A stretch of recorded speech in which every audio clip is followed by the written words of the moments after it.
Bonjour, Kinamagi and Ireland edition Akas, and welcome to the latest edition of Support Coach Television. Today's episode, The Last Training Mission, Part 2, Respond to Text.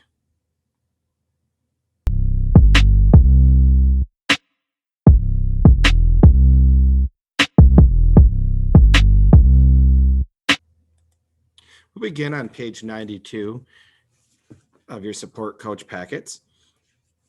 And today's response is related to how visual elements contribute to meaning, beauty, and tone.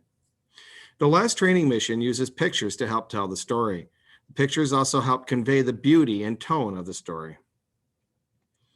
Let's try it. Think about what you learned about using illustrations to understand the meaning, beauty, and tone of a graphic novel. So what did you learn from the illustrations that you did not learn from the words?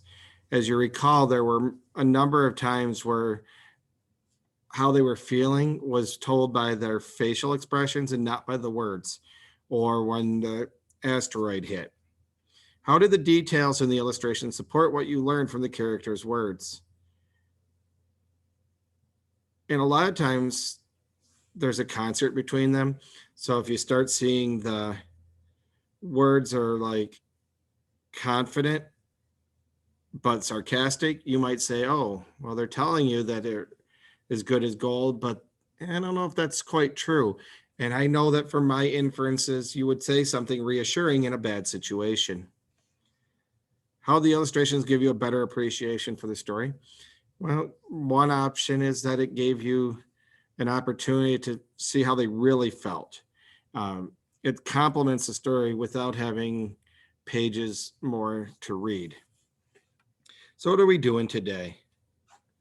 You're going to write a paragraph in which you analyze how the illustrations contributed to the meaning, beauty, and tone of the graphic novel. Include details from the illustrations as well as the dialogue. Use the next page to help you plan your response. Then write your paragraph on a separate sheet of paper. There will be options beyond just writing the paragraph. When you're constructing your response, you should understand that it needs to include a topic sentence that states your idea about the tone of the story. That should be the first thing that you either type or speak. Then explain how details from the illustration support your ideas about the meaning, beauty, and tone of the story,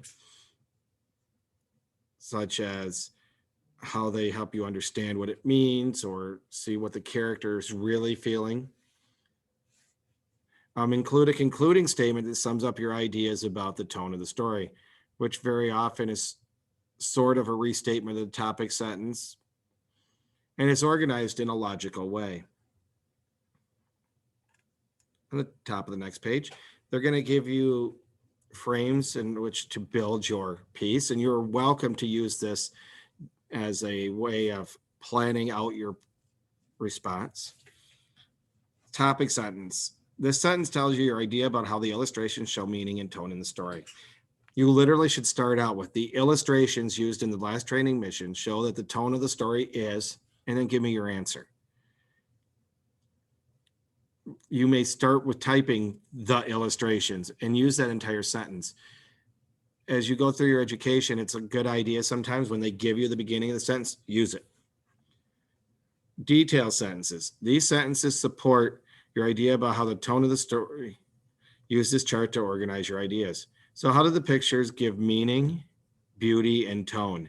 Beauty is more to the eye of the beholder on here. Does it, how does it speak to you in a way? I know that one's a little tougher. Meaning and tone are two big ones here.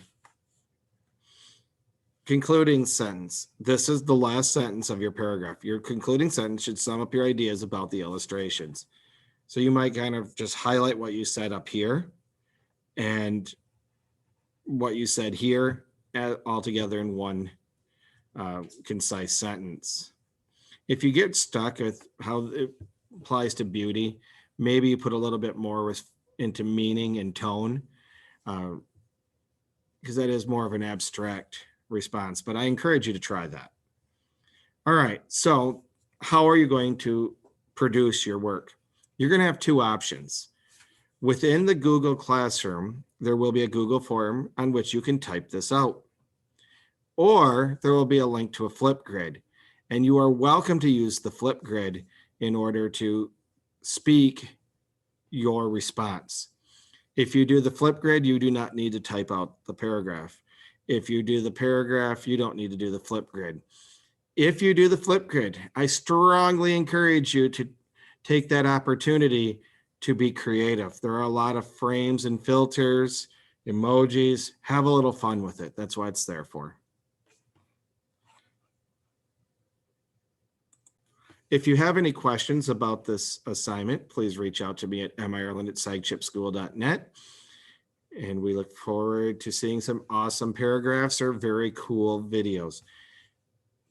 So without further ado, I want to wish you a Minogishigad and Bamapi.